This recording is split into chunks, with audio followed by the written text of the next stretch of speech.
புதிய ஏற்பாட்டில் இப்போது ட்ரம்பட் இல்லை, அதற்கு பதில் அவர் தம்முடைய சுவாசத்தை நம்ம மேல வைத்தாராம். அதுதான் பரிசுத்த ஆவி.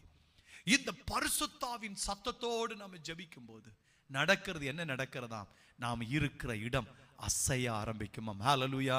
எத்தனை பேர் கர்த்தருக்கு ஸ்தோத்திரம் செலுத்துவீங்க? இங்கே தான் ஒரே வெள்ளி தகடு வேண்டும். நாம் எல்லாரும் ஜெபிக்கும் போது எப்படி ஜெபிக்க வேண்டும்? பரிசுத்தாவினால நிரம்பி ஜெபிக்க வேண்டும். நம்முடைய சபையில பலமுறை இது நடந்திருக்கிறது.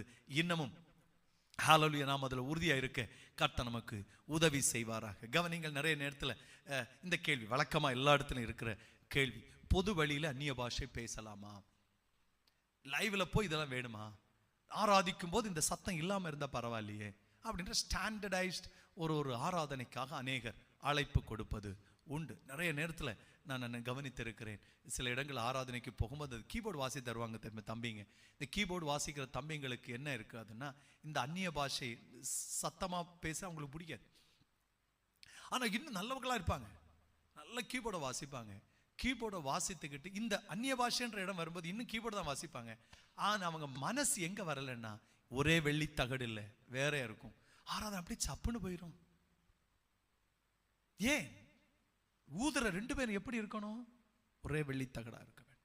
பிள்ளைகளை, இன்னைக்கு நம்ம வெளியில் நிறைய இடங்களில் போகும்போது அவர்கள் சொல்லுவது என்ன சொல்லுவாங்கன்னா, எது வேண்டாம், சும்மா ஜெபம் பண்ணுவோம், அதில் என்ன இருக்குது? பேசினாதான் ஆண்டவர் கேட்பாரு. எப்ப அது தேவன் God's the way of working. அதை என்னால மாற்ற முடியாது. மோசே சொல்லி இருக்கிறார், மோசேக்கு நேரடியாக ஆண்டவரிடத்தில் பேச முடியும். எழுந்தருளும் கர்த்தாவே என்று சொல்லும்போது கர்த்தர் எழுந்தருள்வார். நாம் அப்படி அவ்விடத்திலே போக முடியல. அதனால தான் அவர்களுக்கு இந்த பெருந்துணியாய் முழங்குகிற எக்காலங்களை கொடுத்தார். எனக்கு உங்களுக்கு வாயில கர்த்தர் பரிசுத்த ஆவியை கொடுத்தார். நிறைய நேரத்தில் பேசும்போது என்னன்னா, யாருக்கும் ஒன்றும் புரிய, ஒரு சத்தம் மட்டும் வரும். அந்த சத்தம் மனிதர்களுக்கானதல்ல, அந்த சத்தம் தேவனை எழும்ப பண்ணுகிற சத்தம். ஹல்லேலூயா.